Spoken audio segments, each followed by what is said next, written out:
खबर है, seat sharing पर बीजेपी नेताओं की बैठक हुई है। बीजेपी नेताओं की बैठक सीट शेयरिंग को लेकर हुई है और दिल्ली में कल रात 4 घंटे तक यह बैठक चली। अमित शाह के आवास पर यह बैठक हो रही थी, जिसमें जेपी नड्डा, देवेंद्र फडणवीस और भूपेंद्र यादव मौजूद थे और सीटों पर शीर्ष नेताओं के बीच में मंथन घंटों चलता रहा। एनडीए में सीटों पर अब तक स्थिति जो है स्पष्ट नहीं हो पाई है।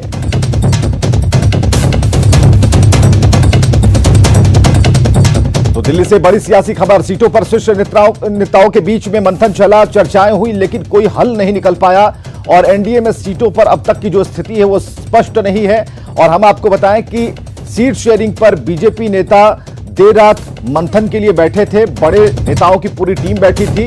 रात में 4 घंटे तक ये बैठक चलती रही। अमित शाह के आवास पर यह बैठक हो रही थी।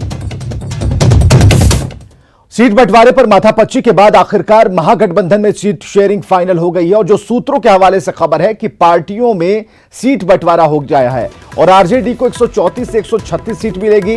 कांग्रेस 68 सीट पर चुनाव लड़ेगी और इसके अलावा लेफ्ट पार्टियों की अगर हम बात करें तो लेफ्ट पार्टियों के हाथ 29 सीटें आई हैं, जिनमें 19 सीट सीपीआई एमएल को मिली है, जबकि सीपीआई और सीपीआईएम को 10 सीटें मिली हैं।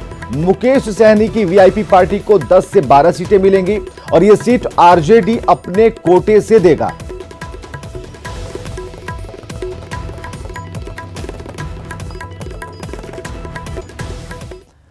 और बिहार की सियासत की एक और बड़ी खबर, महागठबंधन के नेता सीट शेयरिंग का आज ऐलान करेंगे। आज शाम प्रेस कॉन्फ्रेंस होगी महागठबंधन की तरफ से और सीटों की घोषणा की जाएगी। मदन मोहन झा प्रेस कॉन्फ्रेंस में शामिल नहीं होंगे, जो खबर है सदानंद सिंह होंगे प्रेस कॉन्फ्रेंस में। और मदन मोहन झा एमएलसी के लिए आज नामांकन करने वाले हैं। दरभंगा शिक्षक क्षेत्र से आज उनका नामांकन होगा, इसलिए प्रेस कॉन्फ्रेंस जो महागठबंधन की होगी उसमें कांग्रेस की तरफ से सदानंद सिंह होंगे।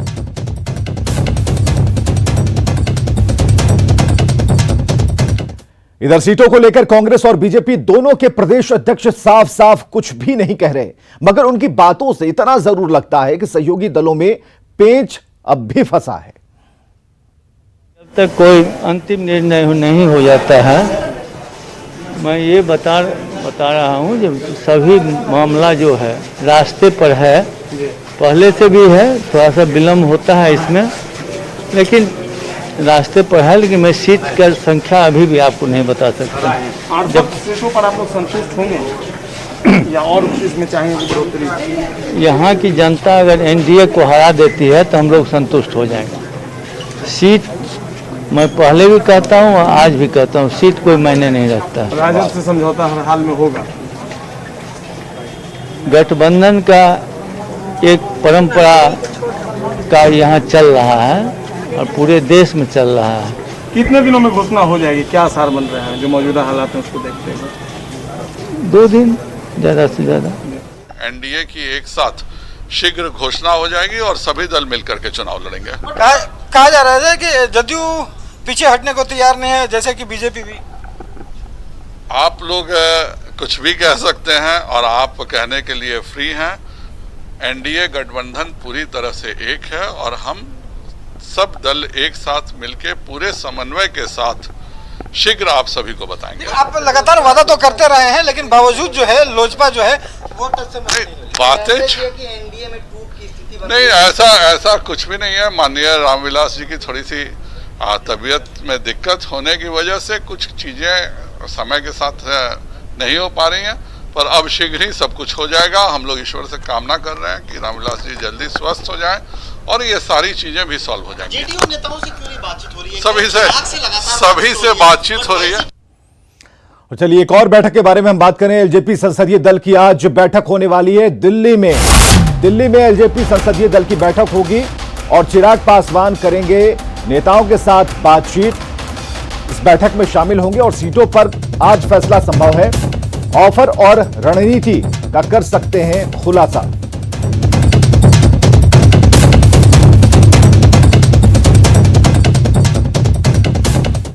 और चलिए राबड़ी आवास की तरफ चलेंगे। इन दिनों नाराज कार्यकर्ताओं का अड्डा बना हुआ है राबड़ी आवास और शुक्रवार की रात भी कई विधानसभा क्षेत्र के कार्यकर्ता राबड़ी आवास के बाहर हंगामा करते रहे। कुछ कार्यकर्ता मौजूदा विधायक का टिकट काटने की मांग कर रहे हैं तो नए चेहरों को मौका देने की भी मांग हो रही है। और इस दौरान आरजेडी कार्यकर्ता गाना बजाना करते रहे। जायजा लिया हमारे सहयोगी रवि एस नारायण ने। अपने उम्मीदवार के समर्थन में राबड़ी देवी आवास के सामने के जो नज़ारा है वो अद्भुत है। अभी आपको बताते हैं कि ठीक राबड़ी देवी का आवास है और राबड़ी देवी से आवास के सामने यहाँ पे देखिए जो कार्यकर्ता है वो गाना बजाना भी कर रहे हैं।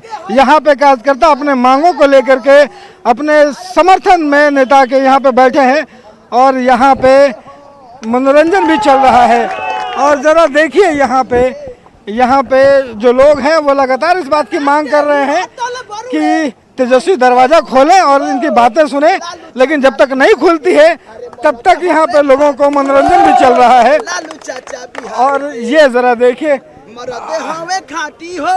अभी जो आप गाना गा रहे थे लालू यादव, क्या गा रहे थे कि लालू यादव नेता में महानवाए लोग, अरे देश के रतनवा, गरीबन के सन हुए, दलित के ईमान हुए, उनकर तेजस्वी तेज प्रताप लाला नवाए लोग, नेता में महानवा। यहाँ पे बैठ करके इंतजार कर रहे हैं तेजस्वी यादव का, अब बीच में गाना भी गा रहे हैं। क्या हम लोग 2 दिन रह जाएंगे यहाँ, जब तेजस्वी भैया यहाँ आएंगे नहीं, हम लोग आश्वासन देंगे नहीं, तब तक हम लोग अनशन पर बैठे रहेंगे। हम लोग आरजेडी का कद्दावर नेता है, हम लोग डुप्लीकेट नेता नहीं है। हम लोग आश्वासन मिला था कि आप लोग क्षेत्र में घूमिए, आप लोग का विचार होगा, लेकिन विचार नहीं। अगला विधायक बोल रहा है को टिकट मिल गया है, इसलिए हम लोग धरना प्रदर्शन पाए हुए हैं। हम लोग तरैया विधानसभा से पहुंचे हैं। यदि नहीं आ रहे हैं तो हम लोगों को मनोरंजन का कोई साधन है नहीं, तो हम लोग अपना मनोरंजन करेंगे। आज सर्वे ही कराए, सर्वे के आधार पर बोले कि जो मिथिलेश कुमार यादव को 98% सर्वे आया है और निवर्तमान विधायक जो है उनके पक्ष में 2% सर्वे था। तो जब 98% वाला को टिकट नहीं मिला और जब 2% वाला को टिकट मिला, तो यहाँ पे अपनी मांगों को लेकर के यहाँ पे लोग डटे हुए हैं। यहाँ पे गाना भी चल रहा है, यहाँ पे बजाना भी हो रहा है और इंतजार अपने नेता का कि बाहर निकलेंगे तो इनकी बातें सुनेंगे। कैमरा पर्सन अजय दुबे के साथ रवि एस नारायण, न्यूज़ 18 पटना। और केंद्रीय पशुपालन मंत्री गिरिराज सिंह ने कहा कि उपेंद्र कुशवाहा ने महागठबंधन की हवा निकाल कर रख दी है। गिरिराज ने कहा कि महागठबंधन में ऐसा कोई चेहरा ही नहीं है जो नीतीश कुमार का मुकाबला कर पाए।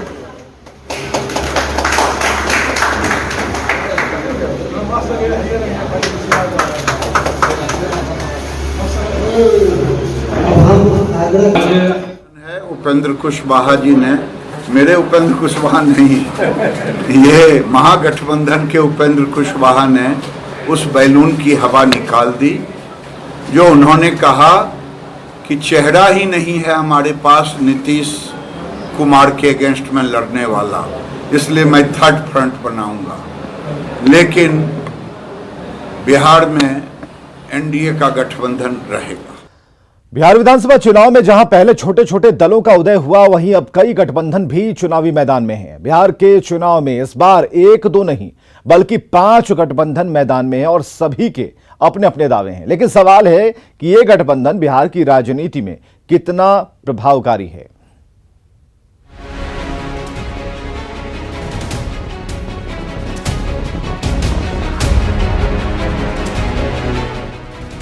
बिहार विधानसभा का चुनाव कई मायनों में दिलचस्प बन गया है। एक तरफ एनडीए और महागठबंधन आमने सामने है, वहीं 3 और गठबंधन मैदान में 2-2 हाथ करने को तैयार है। इस बार के चुनाव में 5 गठबंधन ताल ठोक रहे हैं। इनमें सत्ताधारी एनडीए में बीजेपी, जेडीयू, एलजेपी और हम शामिल हैं। इसके बाद नंबर आता है महागठबंधन का, जिसमें RJD, Congress, VIP, CPIML, CPI और सीपीएम शामिल है। प्रोग्रेसिव डेमोक्रेटिक अलायंस का नेतृत्व पप्पू यादव कर रहे हैं। उनको भीमराव अंबेडकर के पोते प्रकाश अंबेडकर की पार्टी वंचित बहुजन अघाड़ी का साथ मिला है। महागठबंधन से बिछड़े उपेंद्र कुशवाहा को बहुजन समाज पार्टी की मायावती का साथ मिला है। यूनाइटेड डेमोक्रेटिक सेक्युलर अलायंस के जरिए पूर्व केंद्रीय मंत्री देवेंद्र यादव सामाजिक जनता दल का असदुद्दीन ओवैसी की पार्टी AIMIM से गठबंधन किया है। सभी छोटे गठबंधन या तो जातीय आधार पर बने हैं या फिर दूसरे दल से निकलने के बाद। इन छोटे गठबंधनों के कारण बड़े दलों को परेशानी बढ़ी है, क्योंकि ये जो भी वोट काटेंगे नुकसान बड़े गठबंधन को ही होगा। बिहार में दो धाराओं के बीच में सीधी लड़ाई है, एनडीए बनाम महागठबंधन। अब जो भी तीसरा चौथा पांचवा गठबंधन बनाकर फ्रंट बना रहे हैं, कहीं न कहीं बिहार की 12 करोड़ जनता जो अपना भविष्य तेजस्वी यादव में देख रही है, उसमें अगर कोई बाधक बनेंगे तो जनता उन्हें सबक सिखा देगी। इस बार चुनाव में कई सारे छोटे छोटे गठबंधन बने हैं। इस गठबंधन का अगर किसी को नुकसान होना है तो विपक्ष को होना है। एनडीए को इसका लाभ ही प्राप्त होगा। एनडीए और महागठबंधन भले ही छोटे गठबंधनों को वोट कटुआ बता रहे हो, मगर इन छोटे दलों के अपने दावे हैं। इन्हें लगता है कि अगर विधानसभा त्रिशंकु बनी तो इनकी पूंछ बढ़ सकती है।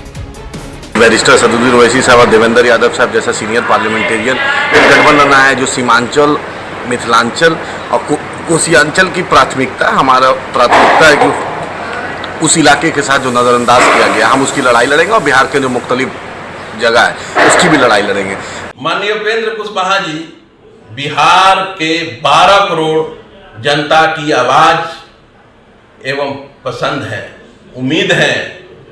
अब तो बहन कुमारी मायावती जी का भी आशीर्वाद प्राप्त हो चुका है। छोटे गठबंधनों के दावे चाहे जो हों, मगर फिलहाल उनका रोल वोट कटुआ की भूमिका में ज्यादा दिखती है।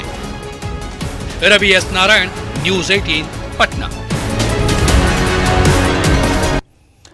इधर मुंगेर पुलिस ने IPL में सट्टेबाजी का खुलासा किया है। सट्टेबाजी गैंग के सरगना को गिरफ्तार कर लिया है। पुलिस को सूचना मिली थी कि ईस्ट कॉलोनी थाने के मंगरौरा में कैलाश उर्फ कालिया नाम का शख्स सट्टा चला रहा है। सूचना के बाद पहुंची पुलिस ने सट्टेबाज के पास से 6.5 लाख रुपए नकद, मोबाइल, लैपटॉप बरामद किया है। जांच में पता चला कि कालिया के नेटवर्क में 50 लाख रुपए से ज्यादा का सट्टा लगा था। मुंगेर का कालिया टीवी पर IPL का मैच देखकर फोन के माध्यम से सट्टा लगाने वालों के संपर्क में रहता है। पूछताछ में कालिया ने कबूल किया कि मैच की पहली गेंद से आखिरी गेंद तक सट्टा लगता था। कालिया ने सट्टेबाजी के इस नेटवर्क से जुड़े कई लोगों के नाम बताए हैं। पुलिस इस मामले की गहनता से जांच कर रही है।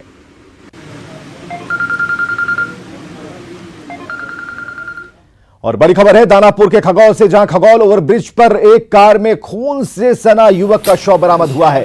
बताया जा रहा है कि ओवरब्रिज पर अपराधी युवक को गोली मारकर फरार हो गए। गोली लगने से युवक की कार में ही मौत हो गई। मृतक की पहचान अथमल गोला के कल्याणपुर डीह गांव के निवासी राजा के रूप में हुई है। परिजनों का कहना है कि राजा दोस्तों के बुलाने पर पार्टी में जाने की बात कहकर घर से निकला था। फिलहाल पुलिस शव को कब्जे में लेकर मामले की जांच में जुट गई है। और बड़ी खबर है भागलपुर से, जहां अपराधियों ने गिट्टी बालू कारोबारी निकेश चौधरी को गोली मारी है। करीब 3 लाख रुपए लूटे हैं। घटना बिहपुर चौक की है और बताया जा रहा है कि बिहपुर के मड़वा गांव निवासी निकेश चौधरी पैसा लेकर सामान लाने जा रहे थे। इसी दौरान अलग अलग बाइक पर सवार 4 अपराधियों ने उन पर फायरिंग की। उनके पैसे लूट कर फरार हो गए। कारोबारी के पैर में गोली लगी है। फिलहाल इलाज चल रहा है।